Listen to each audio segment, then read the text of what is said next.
Okay, so we're following breaking news from Brampton. This is where a woman has been killed. This happened in a shooting in a plaza parking lot. We're going to go back to CP24's crime analyst, Steve Ryan, who is live. This is at the scene near Queen and Airport Road. Steve, we're just getting this confirmation from police.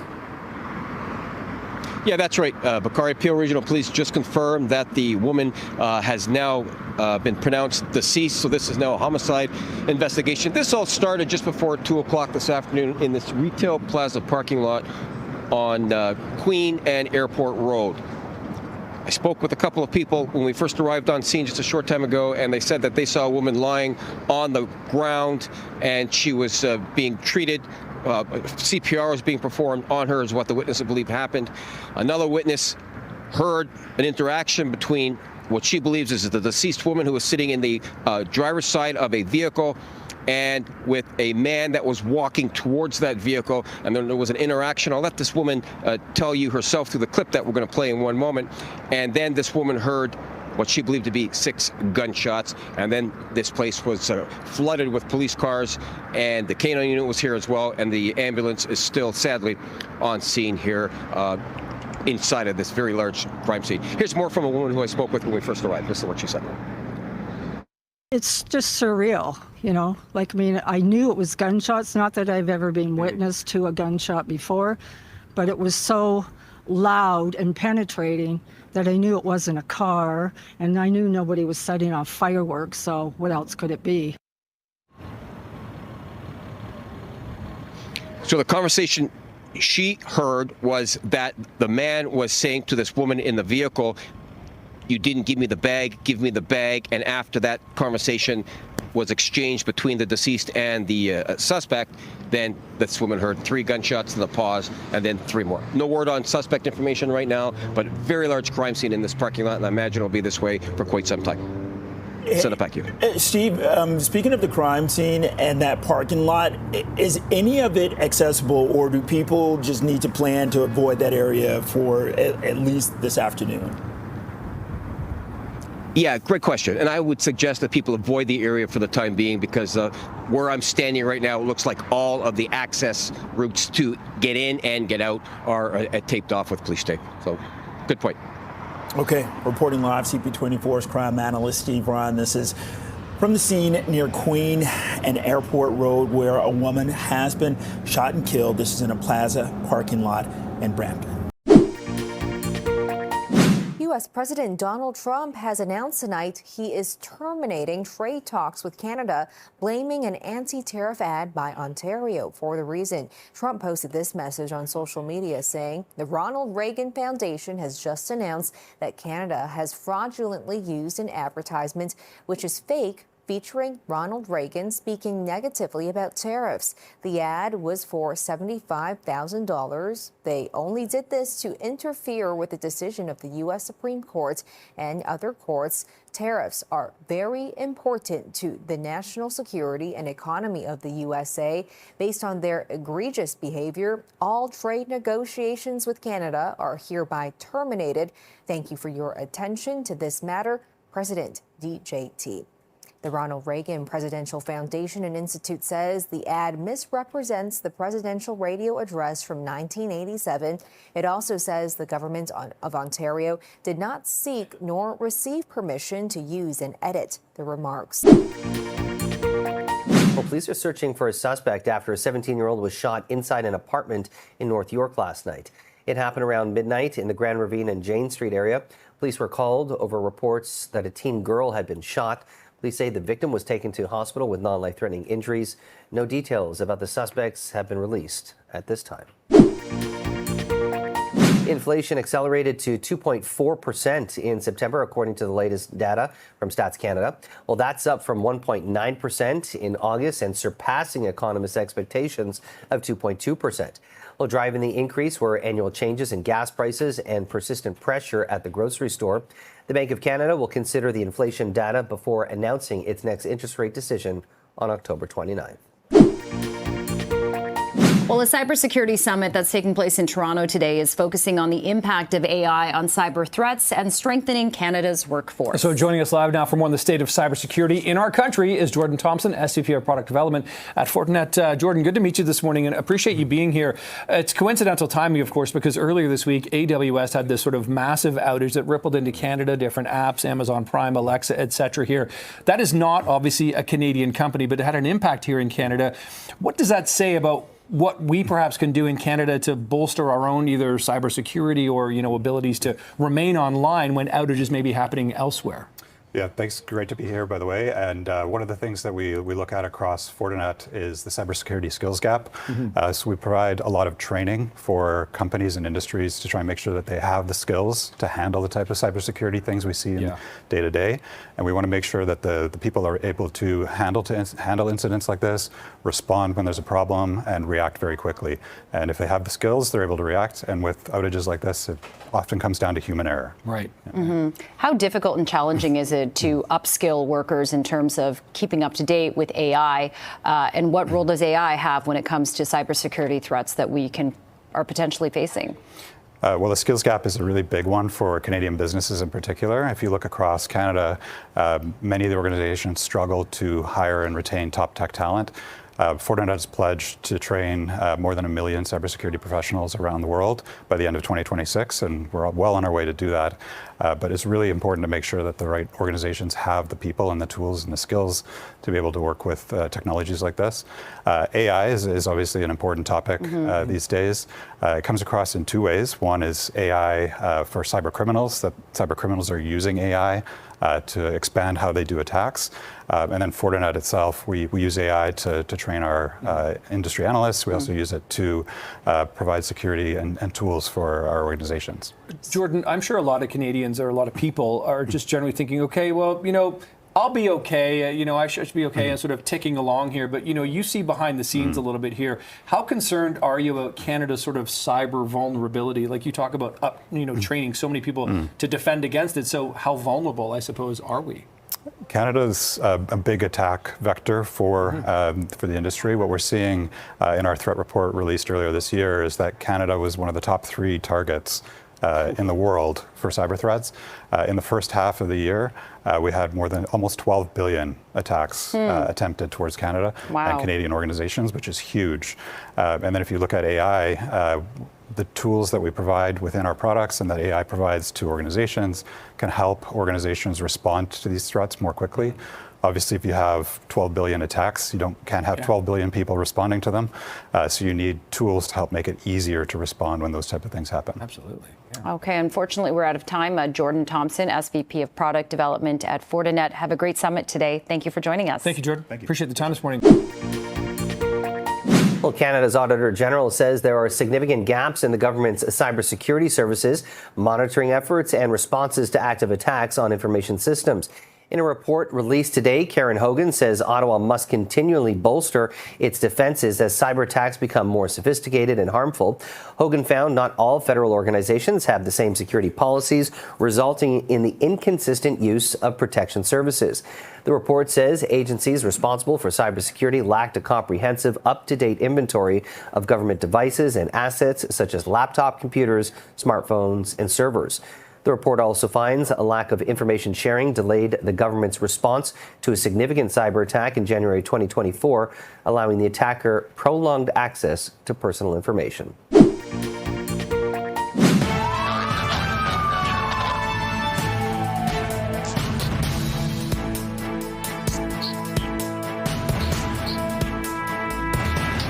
Okay, we are following breaking news this morning in the manhunt for the suspect in the now canceled Amber Alert for a 1-year-old girl in Brampton and the shooting death of a woman. So let's take you live right now to CP24's Courtney Hills, and this is kind of a multi-situational scene. Courtney is in Brampton, but there's a connection here to Niagara. So Courtney, why don't you explain what we understand now from police? Yeah, good morning, guys. We've just received an update from Niagara Regional Police. They are confirming that case they're investigating right now is connected to this search for the 38-year-old man. We can also now tell you this man has died in an officer-involved shooting. So let's start by sharing with you some live pictures out of the Niagara region. We didn't know if this scene was connected to the search here in Brampton, but we did know the suspect was seen in this area as recently as last night.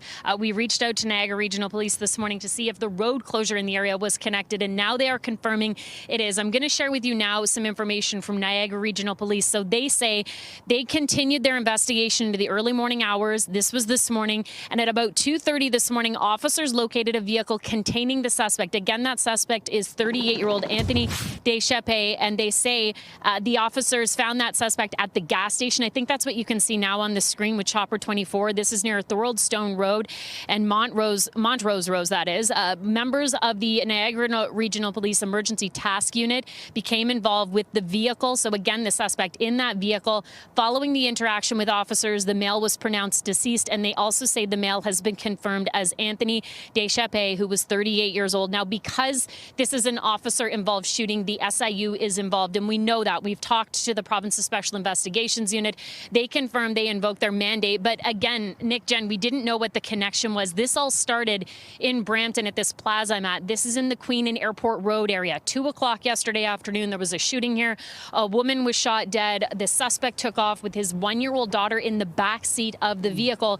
And there were reports the vehicle was seen in the Niagara region last night. Then there was essentially silence from both Niagara Regional Police and Peel Police, just knowing that they were still looking for the suspect. Now what we know is that they tracked down the suspect at a gas station. And again, I think that's on your screen. Nick, I might actually send it over to you so you can help better describe what you're seeing on the ground. I can kind of only see so much from where I am, but this is where that suspect involved in all of this was found, and they say there was this officer-involved shooting. Yeah, and Courtney, you raise a good point here because, we're looking at Chopper 24 right now, giving you these live pictures from that Gales gas bar at the corner of Niagara Stone Road there in that area. What's interesting about this is that's a significant distance from the sort of Crystal Beach, Fort Erie area, which of course is where there was the initial, lockdown or, police presence last night. We kind of had hunches maybe, connected here, but as you can see in these pictures, that silvery large SUV parked at the gas bar there, where we now understand that the suspect has been shot, surrounded by police from much earlier this morning. These pictures from Chopper 24 really give you a sense of the scene. The SIU, again, seem to have a command post set up there, incident, police tape up around the scene. And again, that suspect, we now understand, is Deschapé, fatally shot by police. It seemed there was that occurrence, as you mentioned, much earlier this morning, where they tracked him down.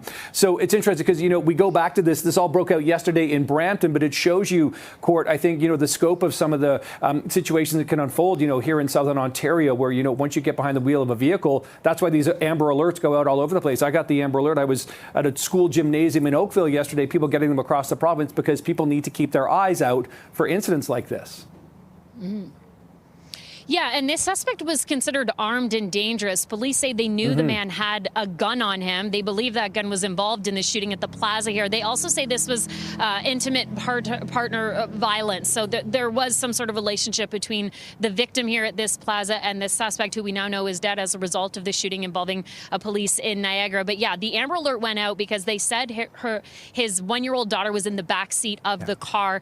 They did find that child about 30 minutes later. They say the child was dropped off at a family members. We asked police where that was, if it was in Brampton, maybe in the Niagara region, and they didn't know at that time. They didn't share at least that information. So the child is okay, but there's been this search for the suspect all night long, and now what we're learning from Niagara Regional Police, that they found the suspect at that gas station. Some sort of altercation took place. There was the officer-involved shooting. Also worth mentioning, Nick, no officers were injured in that shooting, but there's really only going to be so much that we hear from anybody now, except for the SIU. I was just going to say that, you've covered enough of these in your career, Courtney, and as have I, right? These situations, now you can tell by the scene here that it is not an incredibly active scene. It's going to be the scene of a very intense investigation because, again, allegedly a police officer has shot a suspect dead. That's why the SIU, of course, gets involved in instances like this, the Provincial Special Investigations Unit. That's what they're called for. That's what they will be investigating here. But you can just see, we had a ground shot earlier, and from these chopper shots, it's not like there's, a sort of urgency to the police presence that we've been seeing. Again, there's police tape up. They're kind of protecting the scene, but it's not like there's, guns drawn and they're sort of looking at the man. Because again, we understand that the suspect has been shot and killed at this Gales gas bar along Niagara Stone Road in Thorold there. So again, this ground level shot really gives you that sense. You can see the officers, walking through the scene. The urgency, the heightened tension here has certainly leveled off. And again, the investigation now continues. It'll be a police investigation, Courtney, and as you know, it'll be an SIU investigation as well, as these things do. And like you mentioned, the amount of information we'll be getting now is likely going to be significantly reduced.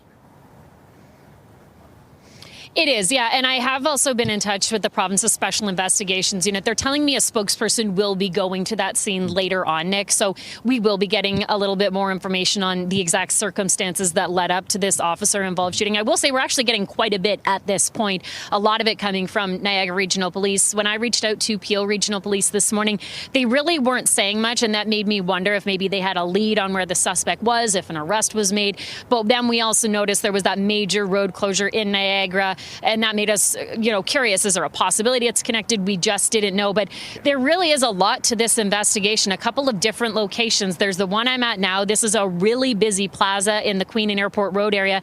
And this shooting all happened at 2 o'clock in the afternoon. That's a very busy time. There are a number of stores around here. We talked to witnesses who say, one said they saw some sort of argument between the man and woman, some sort of argument over a bag. That's what we heard from one witness. And then there were reports of gunshots. Peel Regional Police called here. They found the woman with critical injuries. She did not survive. And then shortly after that, Amber Alert went out that we all received on our phone, the search for the child. Yeah. Again, the child is okay, but there was that search overnight for the suspect. And now we know the suspect made quite a distance away from where we are now.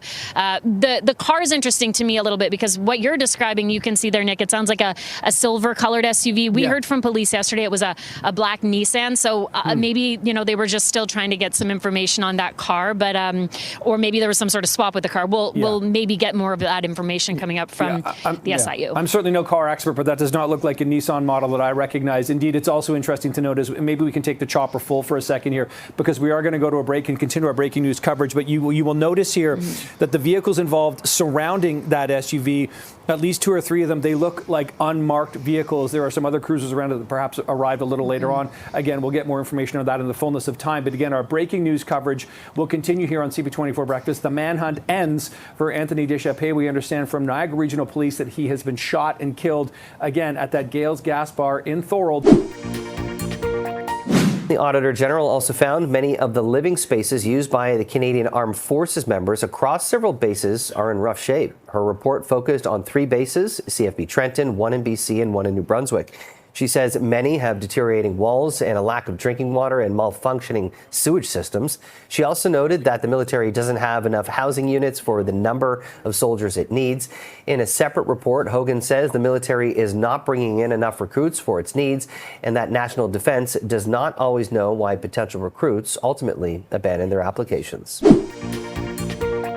Well, police are investigating a shooting inside a North York apartment that left a teenage girl wounded. For the latest on this, let's go live to CP24's crime analyst Steve Ryan. Steve.